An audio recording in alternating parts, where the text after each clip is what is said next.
Bonjour, bienvenue dans la série sur les échecs. Donc on va voir le début d'une partie ici, qui fut jouée, qui est un exemple de Gambit du Roi, qui fut jouée à Tallinn en 1976, donc c'est pas si vieux que ça, entre Tarasevic et Malevinsky.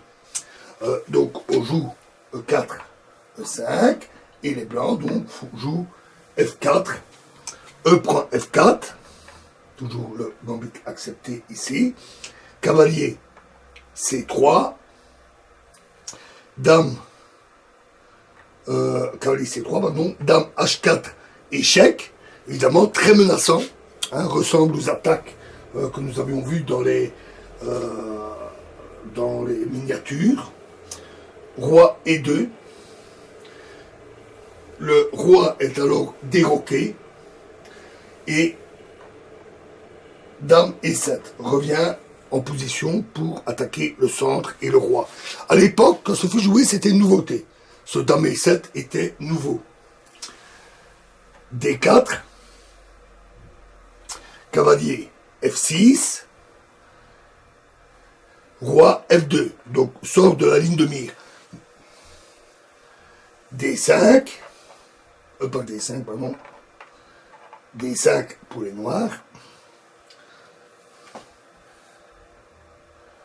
E5, pour protéger son pion, en même temps attaque le cavalier, cheval G4, échec. Notons que dans cette position, les noirs ont déjà l'avantage. Roi E2, et on voit que le roi a bougé pour rien. Il a même bougé 3 fois. Ce qui évidemment au désavantage des blancs, puisque c'est au détriment de la mobilisation. Cheval, cavalier prend E5, un joli sacrifice.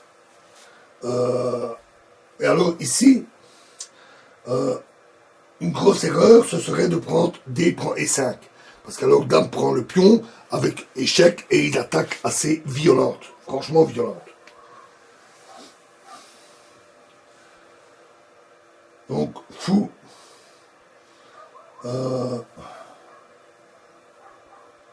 Parce que oui, pardon, si on prend le pion, on va d'abord jouer fou G4, échec. Parce que vous vous rendez compte, si on prend le cavalier, fou G4, échec, et ça en est fini de la dame adverse. Donc les blancs ne peuvent vraiment pas prendre ce cavalier. Ce serait mortel. Mais donc, ils vont jouer cavalier prend D5.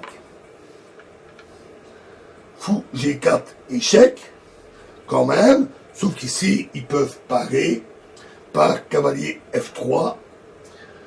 Cavalier prend F3, échec avec la dame. Roi F2, qui doit encore bouger, le pauvre malheureux. Dame H4, échec. Et les noirs ont vraiment une excellente partie.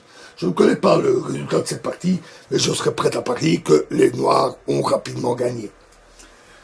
Voilà pourquoi il peut être vraiment imprudent de jouer le Gambit du Roi, en particulier si on n'en a pas une très bonne maîtrise.